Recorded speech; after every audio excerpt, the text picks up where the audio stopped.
believe we are ready. Are there any public comments? None? Okay, Dr. Gorman. Okay, Reverend Matthias, Dr. Baker, Ms. Downs-Lewis, thank you for allowing us to present today. We have a couple of agenda items for you, one of which is a report on M-STEP progress that will be presented by Ms. Tam Crampton and Mr. Melvin Atkins. And then second, Mr. Mel Atkins is going to present on parent engagement. At the conclusion of the presentation on M-STEP, Ms. Bridget Cheney and Mr. Matthew Beresford will be here to answer any questions and also talk to you about the process that is in place to prepare students for the M-STEP assessment and also address any challenges with achievement that we may be facing and also highlight some successes as well. So with that, Mr. Atkins and Ms. Crampton. It'll just be me. Oh, just you. I'm so sorry. Mel told me that already. That's all right. Hi, everyone. I'm Tam Crampton from Assessment and Evaluation. Pam. And I'm hoping I can make this work. There. So my understanding is that you received a packet of slides. So I'm going to go through them probably quickly, but stop me if you have questions. And so we'll start out by talking about English language arts. And the display reflects 4 years of data from the start of M-STEP until this past spring. It's laid out by grade level. So you can see 4 years of data for each of the grade levels. I'm not sure if you're familiar with M-STEP, I'm guessing you are, but there are 4 claims or domains, subscores: reading, writing, listening, and research. Probably about a third of the items are related to reading. And for our district, we get some information back from the state about relative strengths. And for us, we have more relative strengths in the claim of reading than we do the other 2 or 3 claims. For example, one of the strengths is in grade 5. Our students use details from text to support inference and conclusion about informational text. So that is one of our relative strengths. We showed some modest gains in 3 of the grade levels, in 3rd, 4th, and in 7th. I'm going to move on to math. Same layout as the English language arts, 4 years of data. There is one difference I want to point out from what you received earlier yesterday. The state, late last week, discovered that one of the items in grade 8 math had a statistical issue, and so they removed that item and had to rescore 8th grade tests. Now, for the entire state, I think maybe 1% of the population had a change in their performance level, but it did impact about 17 of our schools that serve grade 8, and as a result of it, we bumped up by 1 percentage point for 8th grade. So the report that you had, that was shared with you earlier yesterday, showed. We got that. I'm Yeah, sorry. we don't have that information. All we have are 7 slides. I don't know, I can't speak to that. So you should have received around 9 o'clock yesterday or Monday morning this PowerPoint slide that Tam is sharing. In board docs or just sent to us? Diane, how was it submitted to? Board docs. Board docs? Okay. If they were off, we can get you all of the ones that are missing, but we believe they were submitted yesterday morning. So anyway, there was a change for us by 1 percentage point for 8th grade. So for math, like I was talking about the claims in ELA, math claims are concepts and procedures, and about half of the questions of the test fall under concepts and procedures. And then the other claims are problem solving, communicating, reasoning, and modeling and data analysis. And again, the district has more relative strengths in the area of concepts and procedures. And an example of one of our strengths, again for grade 5, is our students represent and interpret data. So for us, that is a relative strength. I'm going to move on to social studies, same layout, 4 years I'm of sorry, data. could you just wait 1 second? Sure. Yeah, sure. I'm just trying to actually get this thing up, I and I don't. finally did, and I forgot how I got there. Let me know when It's you're under agenda, caught up. Seeing the file. executive content. Michigan test, family Let's see. engagement. It's under Michigan student test. Right there. Oh, yeah. Okay.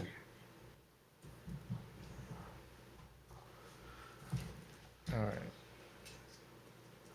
Awesome. Okay. No, we have it. All set? You're there? Okay, great. So social studies is laid out the same way. There are 3 grade levels that participate in social studies, 5th, 8th, and 11th. We have a handful of 12th graders who did not test as 11th graders that also participate.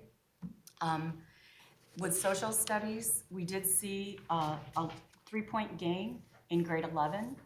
And the test is laid out slightly different, but they have expectations or subscores in areas like history, geography, civics and government, and economics. And I'm going to show you a slide that reflects the proficiency levels of our subgroups. And there are notable gaps between our African American students and our Hispanic students compared with their white and Asian counterparts. Those gaps start anywhere from 25 points and go up to 38 points. So you'll see it both in ELA, math, and social studies. We also have a notable gap with our economically disadvantaged students compared to those that are not economically disadvantaged. I'm going to move to the next slide. This sort of recaps what we had talked about earlier. So we had some modest gains in ELA in grades 3, 4, and 7. We saw an increase in scores for our Asian students and our students with IEPs. We had some slight gains in math proficiency at grades 3, 4, 5, and 8. And we had some of our subgroups reflect some gains as well, Asians, female, economically disadvantaged students, and our English learners. And then we showed a 3-point gain in social studies for our grade 11 students.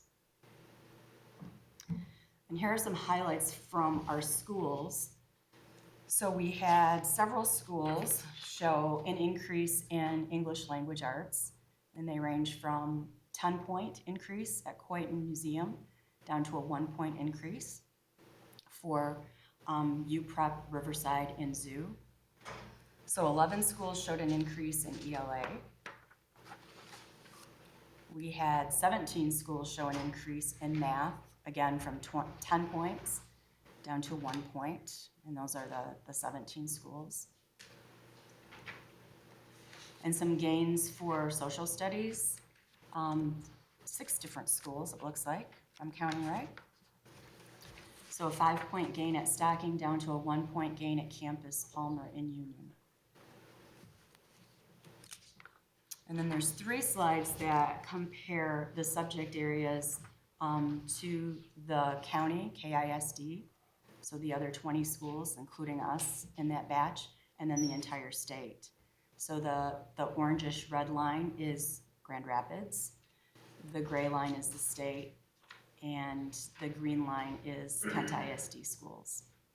So Kent ISD schools as a whole outperformed the state and the district for ELA. This is what it looks like for mathematics and for social studies. So you'll notice there's certain grade levels where there's increases, and our results sort of match what we're seeing across the state and the ISD in really all 3 subject areas. That is all I brought with me today. Do you have any questions that I can answer? I think Bridget and Matthew are up. Yes?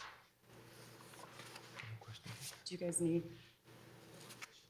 We didn't have any questions for you, that's all.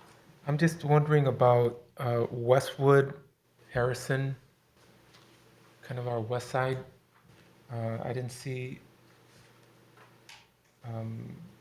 that they were in that group of proficiency gains in any of these three subjects? Is there any insight? So this, go ahead. So the schools that weren't represented either remained flat or took a small dip. We can get you specific school data as well. Okay. I mean, that's a Challenge Scholar arena that we've had for how long? Class of 2020's seniors next year, the first eligible class, so go back to when those students were in middle school. So Yeah, essentially 7 years. Next year will be year 7. Okay. Thank you. You're welcome. Do you guys need the PowerPoint? Or the? I'll just need it then.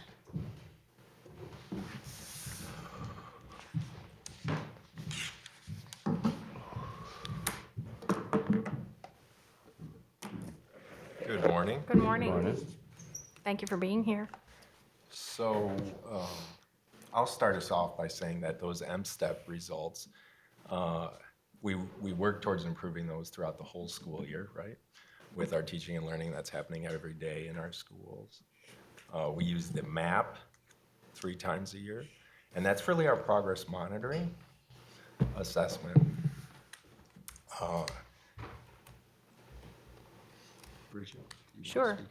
wanna speak? As Tam had referenced, some of our celebrations or great things for ELA and math and social studies, some of the correlations that we can make with that is the work that we've begun as far as knowledge of standards, digging into the standards and having PLCs around which standards are tested more than another, and what the standard actually means and how to create lesson plans to engage every single child at their instructional level, and making sure that we're teaching very tightly and assessing to that standard. So we can see, have they mastered it? Do we need to reteach it? Or do we need to remediate? And if so, what does that look like as far as remediation goes without pulling the child out of the classroom in most cases, if we can help that, because we know they learn best with their peers. And if it is reteaching, then in what arenas do we do that? Do we do it whole group, small group, and being very intentional about the instruction?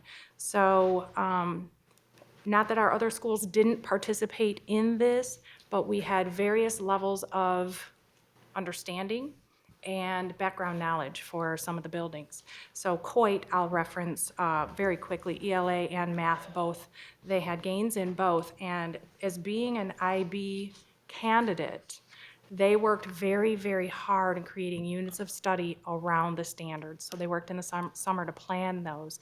And what the teachers learned is how to plan lessons very deeply around the standards, assess it, and make sure that it's extremely coherent. And Sherwood is in that process as well. They're a year behind Coit as far as that work. And Matthew can speak to this as well. We have some leading educator schools where the work that they have begun, Congress is one of the schools that we'll see as far as math highlights and their gains. And they are a leading educator school who focused on mathematics as a subject area, and same type of work as what Coit did, just with a different cohort of schools. So what Matthew and I both do is bring this learning to the rest of the principals. So there is a tiny bit of lag time as far as the information that the schools, our Congress and our Coit, Sherwood, what they're getting as compared to the rest of the schools, because they're not part of that cohort going through the learning. Matthew and I learn it, we bring it on to them, because the capacity for them to be a leading educator school or IB school just isn't there. We can't make all of our schools IBU. But what we can do is take the learning and see where we've made gains, what traction is coming from that, and implement that with our other schools. When we stay focused on standards-based instruction, then we can use that MAP assessment to dig into where the gaps are, right? And so our leaders and our teachers have never been as data informed as they are now currently, and how we support them daily. When we do our walkthroughs and conversations, we want to know the students that are in each quartile within the MAP scoring, those reports and what interventions are in place for that content area that's their highest growth area. And so we see student lists, right? And we push on the leaders and the teachers to tell us, what are you doing differently to move these students? The other thing with that is our work around equity. So as we have really begun to dig into the equity work, what we have seen is, because I'm sure, as when I look at this, you're looking at this and saying, you know, what in the world, African American students and then Caucasian students and economically disadvantaged versus non-economically disadvantaged, and how do we close that gap? And so that's a very front and center conversation for us, question for us. And a couple of the things that we're doing is continuing to focus on the equity work. This past Friday, we had a principals meeting where we had an article printed and then a corresponding video to show how a teacher interacted with a particular student that could have gone one way or the other. It could have looked like the child was, it was a math video. The child was disruptive and asking a question to, a peer, yep, asking a question of a peer, why did you do it that way? That could have seemed very accusatory. And throughout the video and the article, what you learn is that was that processing for the student. The student had the right answer, one of the only kids in the classroom that had the right answer. And so she was asking the peer, how did you get the answer you got, which was incorrect, trying to figure out what the peer's thinking was so they could self-correct. And It really lifted up all the quick decisions that a teacher makes in that moment in time, working through a word problem like that. And if to make sure that our staff have a reflection and no bias is involved in that path of decision making. right, how do you treat each child as themselves, providing culturally relevant material, making sure that voices are honored, making sure that learning styles are honored. So how do you get at all of those things in the matter of this article had 1 minute and 28 seconds is how long this experience occurred, and said how many decisions were made by the teacher in that amount of time that could have derailed the learning for the children or kept it right on pace. And it's really focusing with leaders about how do you set the environment that's conducive to all students, not only in the building, but then through the teachers, knowing your data is the first and foremost, understanding the standards and how to create rigorous and relevant lessons, and then access to curriculum. Because when all students have access to the curriculum, they can and will learn. They can and will learn. And so that goes back to the culturally relevant. We have way more text now, especially with the new classroom libraries that we have in our elementaries this year that we unveiled, that are culturally relevant to our students and families than we've ever had before. Mrs. Evans' team was so diligent in searching out those titles and purchasing the books that are going to push them as far as their instructional level, independent level, but also they're going to be engaged with because they're students and children that look like them. Just on the standard-based instruction, Sure. sounds to me like teaching to the tests type of things.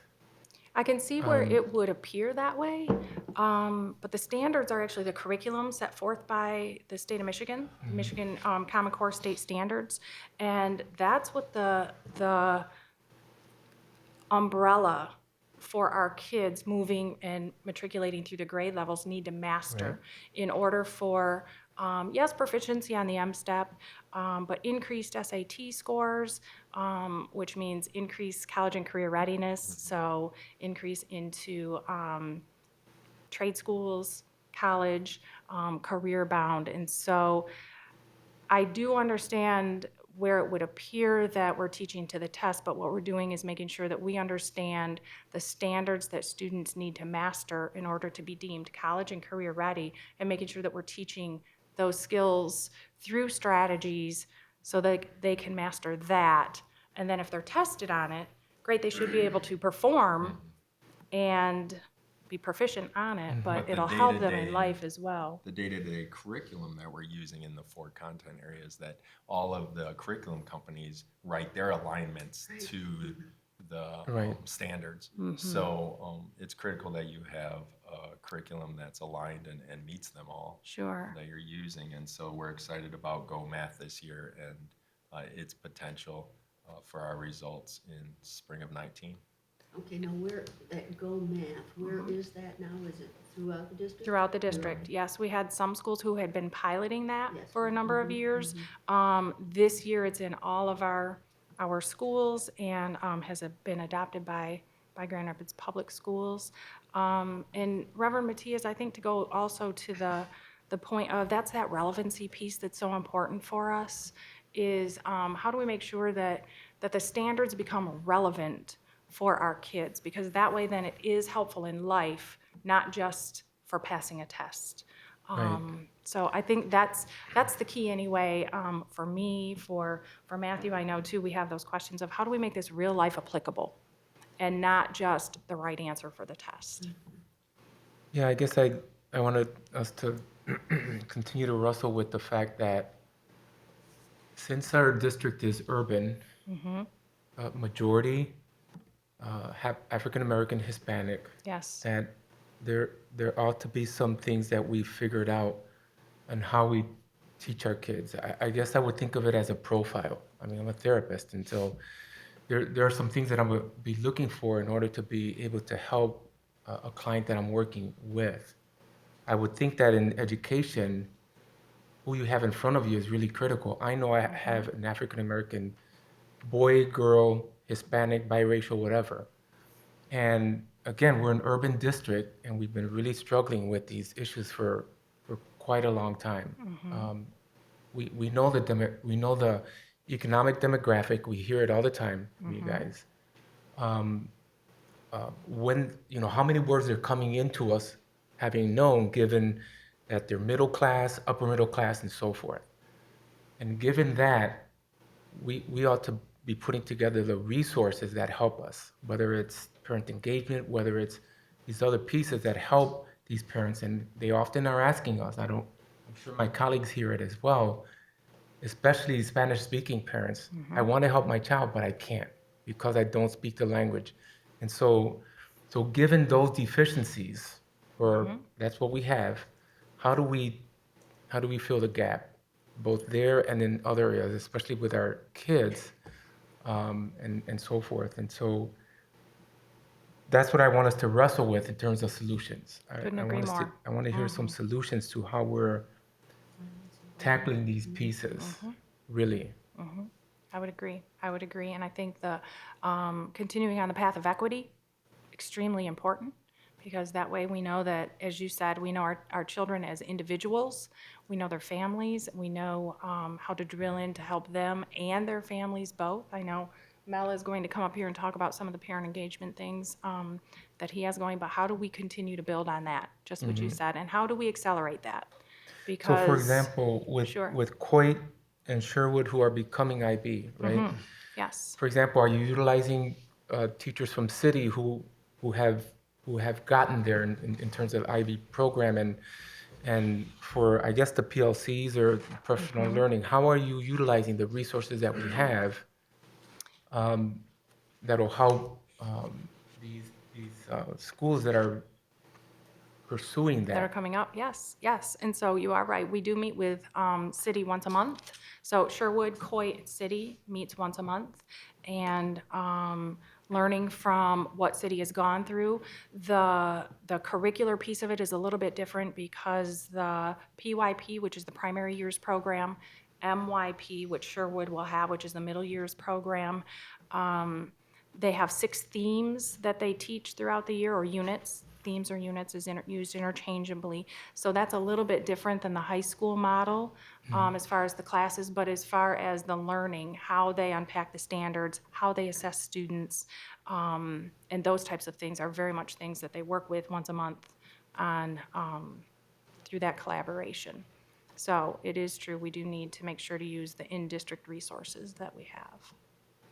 How do we determine economic level? Because it used to be free and reduced lunch, but don't kids all get lunch now if they need it? So they do all get free lunch through, I think, a federal Oh, I think okay. it's federal. Yeah, grant that we have here, but we still have that poverty level threshold through the supplemental forms Services. that parents fill out. Okay. So there's a Title I supplemental form that parents fill out at the beginning of the year, which determines economically disadvantaged or not.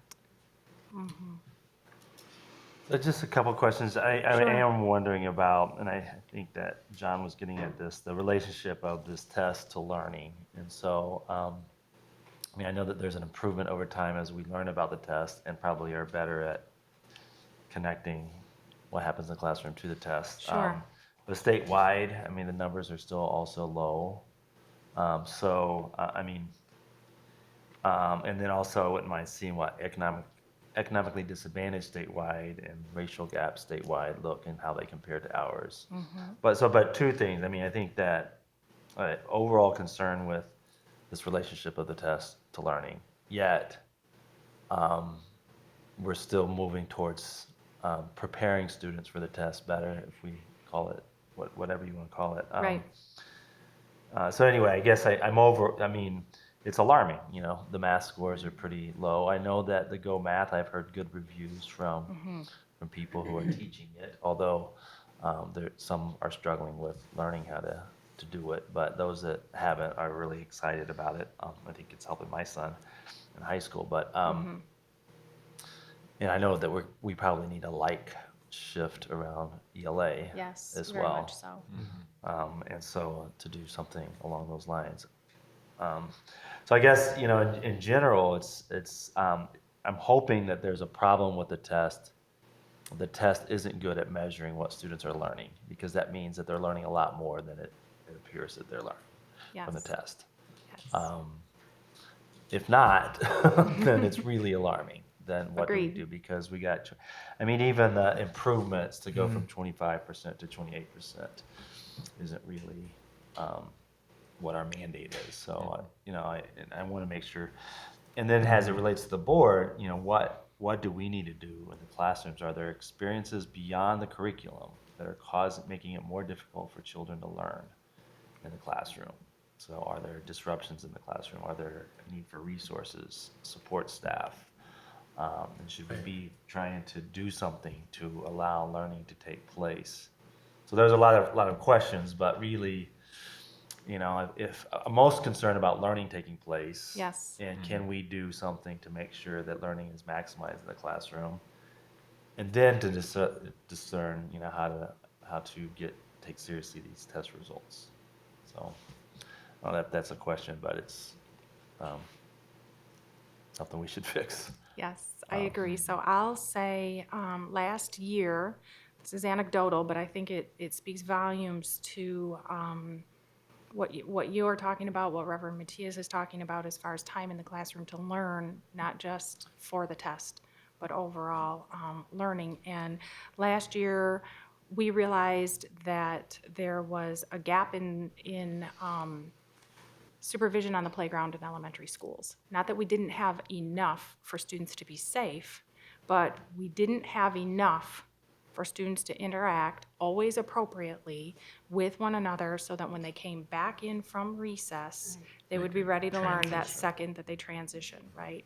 And through Superintendent Weatherall-Neal's, her learning of it and you know, her swift action, put more people out on the playground to ensure that there's more supervision there so that when they do transition back into the classroom, they're ready to learn right away, which it's social emotional, definitely social emotional learning, which does help us as far as the academic piece of it goes. And it might seem like a silly example, but former principal, teacher, you know, Matthew as well, you can have that take 20 minutes of your time up sometimes when you have something that spills into the classroom that's been very troubling for a child at recess. So some of those systems fixes we've been working very hard at and have been given full support from the superintendent. So, you know, that was a fix last year, so carried it on into this year. But to your point of how are we making sure that kids are in an environment, right, that is ready to learn, that there are no barriers in front of us if we can help that. So that's one of the things that I guess I would reach for just as a quick example of something that truly was a barrier that we were able to remove. Allocation of funds for more people to be on the playground, so we can get our kids learning much more quickly when they come in. Because also knowing that recess that's a huge part of elementary school, right? They need to get their energy out. Yes, they need to interact with their peers in a playful way. And so really looking for some of those wins as well. But again, making school very, very relevant for our kids so that it's applicable and they're able to transfer it to life skills and also hopefully proficiency on the test as well. And what about when the kids take their math tests? Do they score better on their maps than they do on the MSTEP? We can't say a better or a worse because they're two very different tests. One standards, and the other is norm reference, standardized versus norm referenced. And so with that norm referencing, that you have the baseline and then do they grow? And are they growing at the same rate as the rest of their peers? So that growth percentile becomes very important. But it is an indicator of success on the M-STEP. So 60th percentile upwards to the 70th percentile is a strong indicator that the child will be proficient or advanced proficient on the M-STEP. So it's an indicator, but not necessarily a better or a worse. But it is a very useful tool to have that conversation, and we're going into parent-teacher conferences right now, and so when teachers bring those fall map scores for the different content areas, it can almost be like a goal setting with the student to empower them. Yeah, I was gonna, along those same lines, as a parent, I think, for them to understand, and thank goodness that we changed our the way that we communicate our grades to our parents Our progress in reports. ways, because they really are looking for solutions. If I have to get a tutor, Right. if their brother has to do more of whatever, the parents are going to do that, or resources within the community and so forth. But another question that I had is, in terms of the M-STEP, how do you pass the baton? Because we're having kids that are going from grade to grade and middle school to high school that are behind. How do those other schools prepare to receive a child, whether they're at level or above or below? What are you helping them do in order to meet that deficiency, that struggle that we know that kid is going to have? Because we, at the end, are still having kids that are not graduating and so forth. So how are we better or differently doing that? A couple different things. The first one that's tremendous is the use of synergy. From a purely data interactive tool, right? So Synergy allows for notes to be taken. Obviously, the grades are in there, and so access of the child's data is there for the incoming teacher. And that's a great thing as far as a data warehouse goes. But then Matthew and I just had a meeting probably 3 weeks ago. About I'll say, transitions. yes, about exact same thing as what you're talking about, the transitions from pre-K to K, from Fifth. 5 to 6, or if you're staying in a K-8, that 8 to 9, and how that looks. And we don't have all of the details mapped out, but that very much was the conversation, because what we were seeing is that difficulty of transitioning. It's a brand new experience, not only for the children, but the parents as well. So a couple of the details that we do have mapped out is that every child will visit their middle school of record. And we're hoping to take them to other choices as well, but haven't again mapped out the dates, because there are so many choices. How do we ensure that they get to all of them, but at least seeing where their homeschool or school of acceptance is, if we have the information soon enough, depending upon when those field trips land. And meeting with the teachers, and so the students can see the teachers that they're coming into, at least have a face and a name and things like that. And then how do we ensure that the receiving school, the outgoing teacher and incoming teacher, have a chance to have those conversations? So we, again, don't have all of the details mapped out because we just began on the journey. Like And I a say, piece maybe 3 weeks a gap ago. that we've realized is that not all of our, whether they're 5th grade or 8th grade teachers, fully understand all the choices, right? But that conversation with the student that happens during the spring repeatedly and with their parents can be really informing and directing right? And so we want our staff capacities to understand all of the new schools and centers for innovation. And then also, as our work of growing our teachers, not just the leaders, but our teachers' ability to access data, then they can pull reports that are multi-year reports that will show if an incoming ninth grader is really at a seventh grade reading level and what is the correct lexile that they should be reading and whatnot. So as they are comfortable with pulling those reports and understanding, then when they get that class list before the students even arrive, they can start mapping some of that out with the data. And that's one of the cautionary tales that we have as well. So we talk about knowing the children, hopefully, their skills, their strengths, and perhaps their growth areas or deficit areas before they come, but suspending judgment as well. So it's that bit, again, back to equity, right? So it's okay to know a child on paper and know what perhaps you want to do when you hit the ground running, but also suspending judgment in that, oh, I know such and such child's coming in with that whatever deficits, so they must be, right? It's that very fine line, and it's a dance that you do. Absolutely, yep. So making sure that we're building with leaders and teachers in that area as well. Great, thank you. Any more questions? Nope. Great, thanks.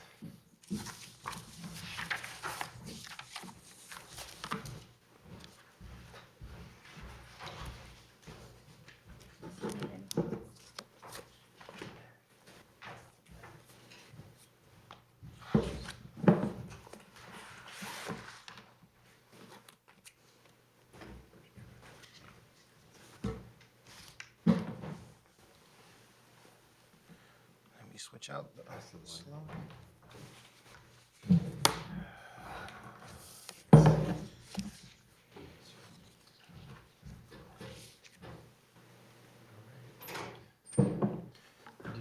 Hey, good morning. Again, my name is Mel Atkins, and I'm here to talk about, I'm gonna connect the previous one around testing and what we do around family engagement, some things that schools do, courses are being offered, and I'm pleased to share with you some exciting, enhancements that are probably weeks away from, hitting live with the district. And so, once again, just an overview for our family community engagement efforts.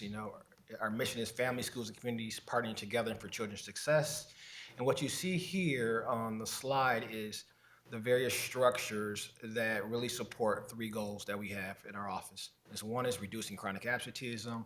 The second one is promoting social and emotional learning in families in the community. And the third one is improved literacy with a K-2 emphasis. And that happens, through resources through the Parent Engagement Office. Our parent action leaders, or what we call them PALs, are really the voice for a lot of parents in the building. Our Strive for 5 efforts, and buildings have their parent-teacher community councils and parent university as well. And so I'm going to show Parent University once again. Remember, it's at parents.grps.org. And one of the questions I got ahead of time is, what are some of the classes that are being offered? And there's two ways you can look at it. Is if you go to calendar view, you can look at any point, and this is live. Today is the 16th.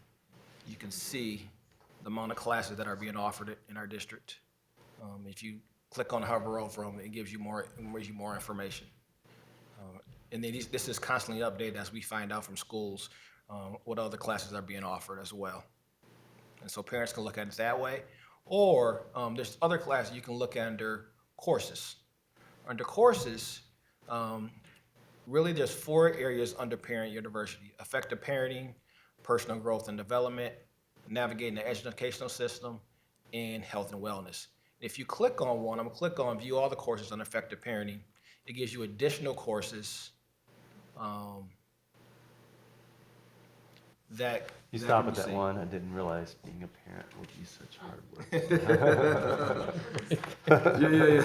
Yeah. And so some of these. There's that 101. There's like 102, 201. I'm a teenager at home. And so what you see a lot of classes that are asking, they came from families. It's either through conversations or formal requests or saying, how do we know about this? Sometimes it's staff saying, if I'm hearing about this need. And so some things I know that are being developed right now is additional attendance courses, the hands-on literacy, transitioning to preschool or kindergarten and college. I know Bridget and Matthew talked about transitioning, and so we're making sure that from a parent lens, there's classes that are going to be offered as well, and those are being developed right now.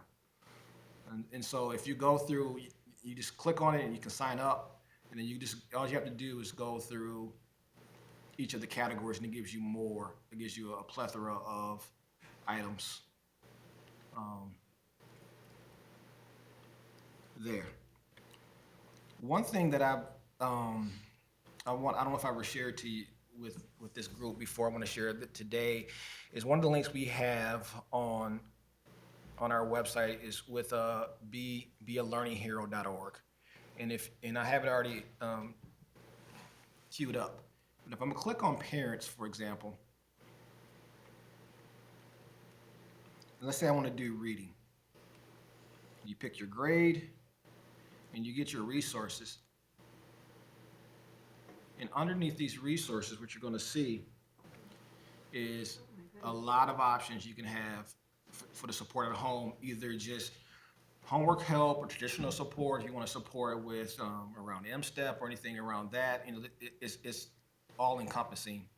There's options, and when available, there's English and Spanish. That's possible as well as one of the resources that we have on Parent University. The thing that I'm really excited about is what's coming. And so on Parent University, what we're doing is we're redoing the front page. And the front page is going to be, you have to picture, this is going to be our students, our parents, these visuals. What you see here is it's going to be more resources are readily available at your fingertips. And these are just options, but I know we're going to highlight literacy options. We're going to highlight things that do with attendance. We're going to highlight some social emotional aspects on the front page. The big update is what we call it's a parent magazine that's being created.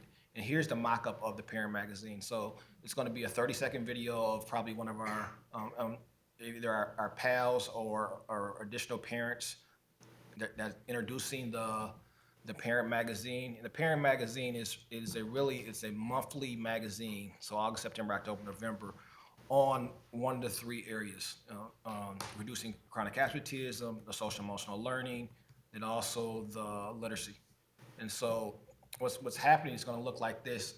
And if you click on it, it's going to give you hyperlinks, tools, anything you need at home that can support around those goals. And so all the content is developed right now, and then our designers are just putting the finishing touches before it goes live with that. Another thing that we're doing is we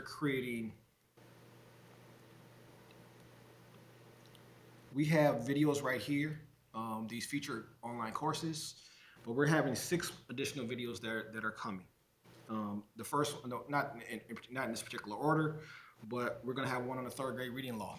We know the 3rd grade reading law has an impact beginning next year, for current 2nd graders. And so we think it's very important for parents to realize, one, what it is, the implications, and what can you do at home to support it. I know there were parenting classes, parenting meetings last year around, I think 4 of them around the district that supported this effort, but the video is going to be in a parent-friendly way. The storyboard's already done. It's getting shot now around what you can do. The other one is another one on literacy kits. I'm about to introduce that in a second around, and that supports really the 3rd grade reading law as well. Another one on importance of attendance. There's going to be 2 on social and emotional learning, and then how to get involved. How do I get involved as a new parent? How do I learn this? And it's going to kind of highlight those areas as well.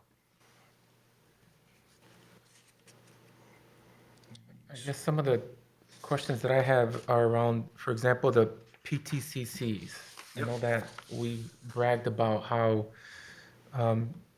we want the parent teachers Yep. to have more ownership in the context of their schools. Help us understand how are you guys accomplishing that? So like, can you pull up a calendar that says, hey, here are the meetings that are taking place, or those kinds of things? How are parents getting involved in their particular schools in order to be able to? Yep. So one thing you can do is I went under school info, and then I'm gonna click on Burton Elementary. I'm gonna click on actually, 'cause they had their person leave. I'm gonna click on campus.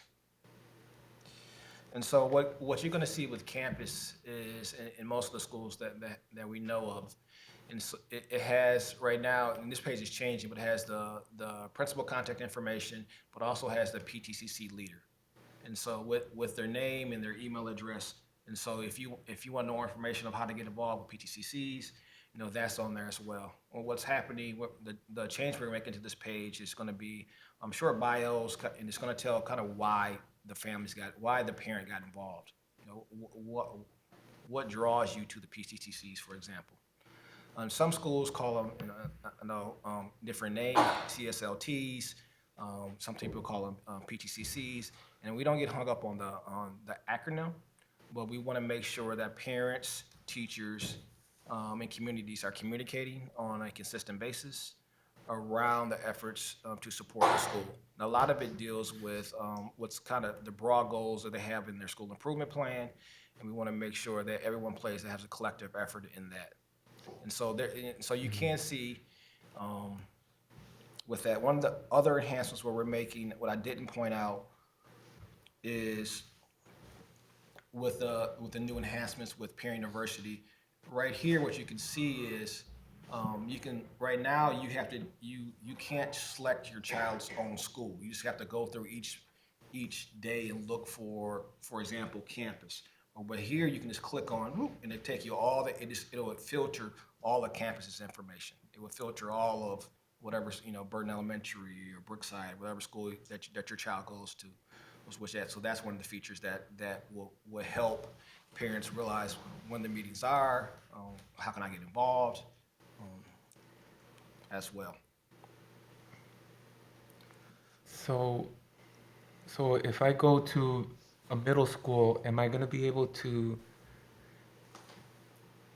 I just picked Alger, and is that gonna help me see or connect to Parent University from Alger? And so Or- what happens is there are classes, the Alger and many of our other schools that receive Title I funds. They have Title I nights. It could be a math night, a parent night, homework help, additional things like that. And as we learn about those, from our office, we make sure that we include them on the Parent University website. Right. But what he's referring to is that, and this is my experience too. If I want a school information, I go to the main website and I go to the schools and I click on the school I'm looking for, which doesn't take me to this stuff. So he's wondering if we went to the Alger Middle School site where you get the picture of the principal, then it doesn't link to the stuff that's available at Alger. No, right now through our district website, grps.org, it's a drop-down menu around what is Parent University, how do you get involved, it's that connection, but it's not currently the other way around at each school. But I see the point well taken.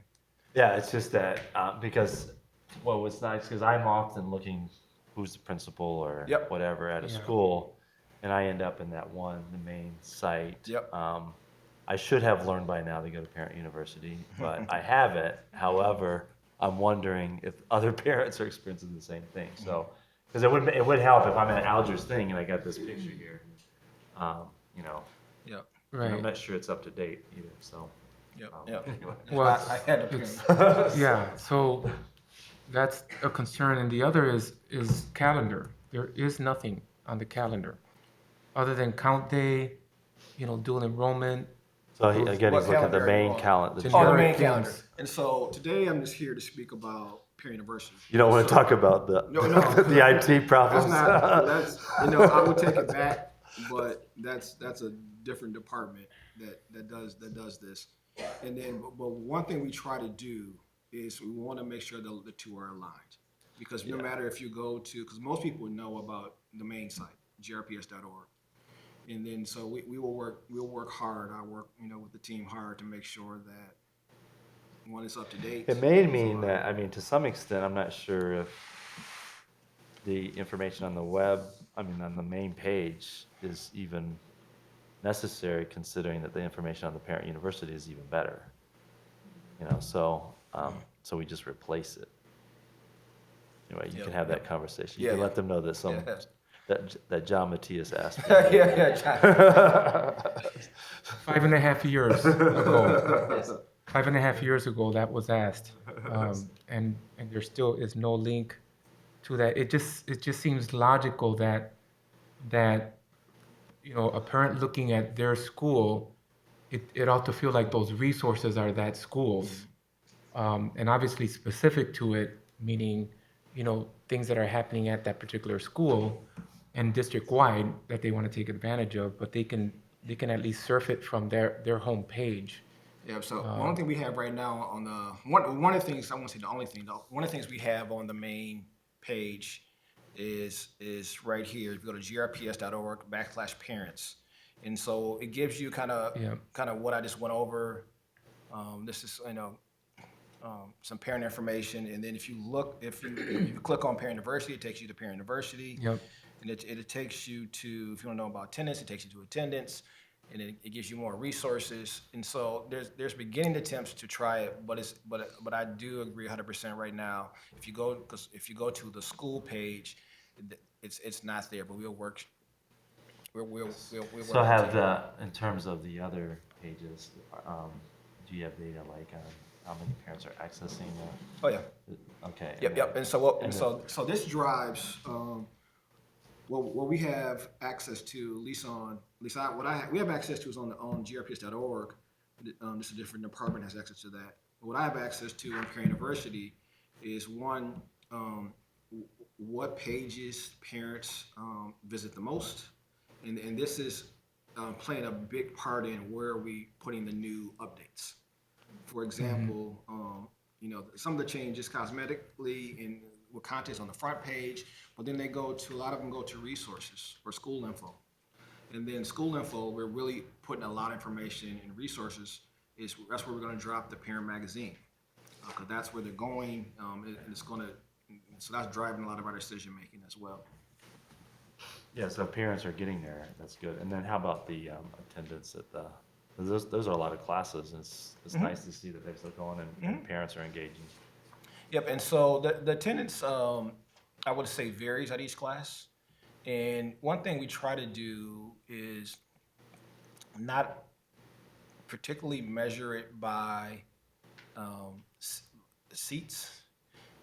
We do it by the evaluations, and then in the content. It could be sometimes 10 parents, but did those 10 parents, did it make an impact on basically the things that the outcomes of the course is one. And sometimes it's bigger. Sometimes it could be, you can have. We've had a couple hundred, and for example, I've been at Innovation Central in previous years that had free food and things of that nature when parents really came out. And so it ranges. I know, like our basic computer classes, those are multi-week classes. It can be up to 6-7 different weeks. But at the end of it, you can get a computer for as low as $50. We'll partner with CompreNew. Is one of those. This was one of those things. And then that's intentionally built to be small, because it's hard to do hands-on computer training with too large of a group, for example. And then in terms of the social emotional learning, did you come prepared to talk about some of those things that are happening? And so the reason why we have, remember, 3 goals in this department: reducing chronic absenteeism, the social emotional learning, and the third one was literacy with the K2 emphasis. And the reason part of the reason why we chose the second goal around social emotional learning, I know as a district, we've been focusing on restorative practice. And in particular, each school has trained individuals on restorative circles.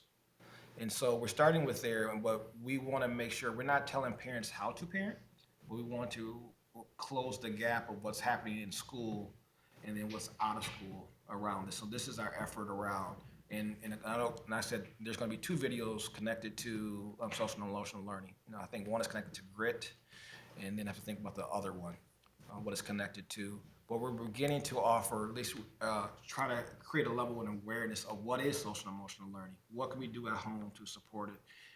And I think we're in the early stages of that, but there's definitely content that's coming with this parent magazine that will support that greatly.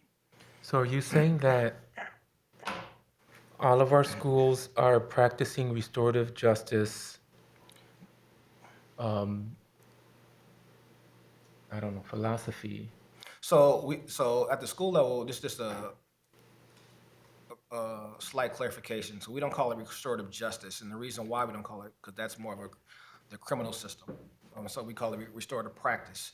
And Okay. what I'm saying is every school has a trained person in restorative circles, and with that. And so I'm not saying the whole staff is trained, but there's someone at your building that has officially went through the training. And what we have, led by Natasha Neal, is trainers, that got local training and national training that go push into buildings to support them during the day as well. And we're trying to ensure that parents know this information and have tools, if wanted, to be able to try this at home as well. I mean, because that whole arena of restorative circles covers obviously the bullying, Yep. the behavior of our students, their moral behavior, their choices, social media. Are you saying that you're encompassing those things, or is that Yeah. something just sort No, of no, like no, hit or no, miss? we're encompassing those things too. And then you mentioned students, but we also mentioned adults. And so when we provide training, it will not work, and the research shows this if you don't change the practice of adults as well. So sometimes our students do have issues, but we want to make sure that adults have the strategies and tools, because we all come with those issues as well. And so we tackle both of them at the same time. It's important to note. So then can we expect an update on these restorative circles that are happening throughout Next month. the Yep, district? it's scheduled Okay. for November. Awesome. Great. The last thing I want to show you is we're calling these the first grade literacy kits. And this is we're going to pilot we had 5 schools last year that went through this, we call it scholastic family engagement training by Dr. Karen Mapp through Harvard University.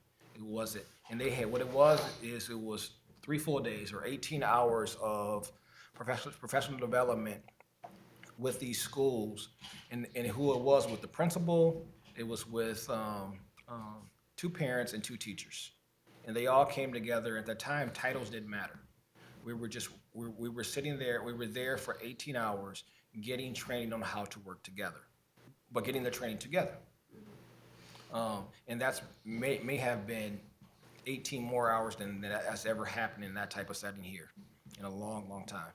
And so what we're doing is taking those same schools, and we know the 3rd grade literacy third grade reading loss starts next year. We're starting with the 1st graders this year, and we created literacy kits. Research says if you just read at home for 20 minutes each day, the impacts of this. And so what we're doing is we created these kits right here.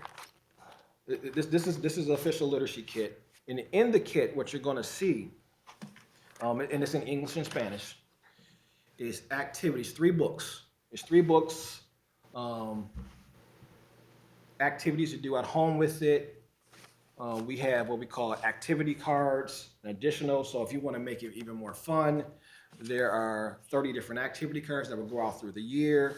There are bookmarks that go with it. There are your high frequency words to practice at home. There's certificates. All these things they're in the kit. In the classroom, it's going to be a little bit bigger than this. I just couldn't print it today. Was when they turn in the literacy kits, there's going to be a way for the teacher to track to see who's doing what, and really just to say thank you, and really recognize the parents for reading at home. That's one of them.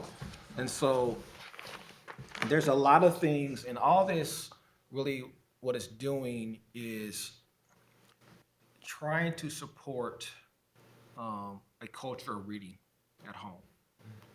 Some families may have books that they can choose at home, that's fine. But we want to remove that barrier if you don't have books. We want to make sure that you know the words to focus on. We want to make sure if you've already read the book, what else can I do to make it fun? And this is where the literacy cards come in. And so there's been a really concentrated effort working with, I say Jan Wilkins give her a shout out, Jan Wilkins from our family engagement team, Roseanne Wall from our curriculum department, and various parents to make sure that this is one meaningful and it has a huge impact. And we're obviously we wanted to have an impact on test scores, but that wasn't the reason why we did it. And the reason why we did it because we know that creating a culture of literacy can change lives. Now, these packets will go home to all of the second graders or first graders? Well, so it took a little bit to get off the ground. So it's going to go out. We're going to pilot it with these the 5 schools. And what are they? And so it is Campus, Congress, Gerald R. Ford, Mulek, and Sherwood. And then what our plan is just, and we have a pre-post survey for parents to say what you think about reading before and what about now, on the done and when it's finished.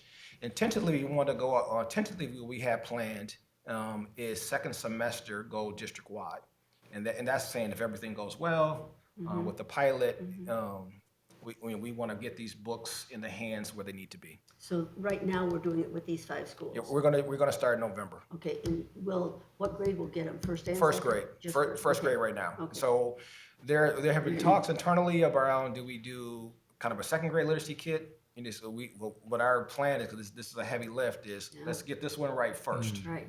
before we do too much. Right. And I know a lot of teachers may have send books home or do things, but we're thinking this is part of the GRPS way. If you're in the district, literacy is a part of it, and we have the resources that we can give you to remove barriers from books and activities and things of that nature. So this is the next iteration of that. This is funded with our general funds or? Nope, this is a good question. And so this is funded through Title I. And so, Okay. yep. Great. Awesome. Thanks so much. No problem.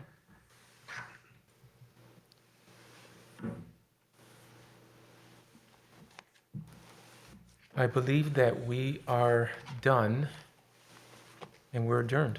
All right, great.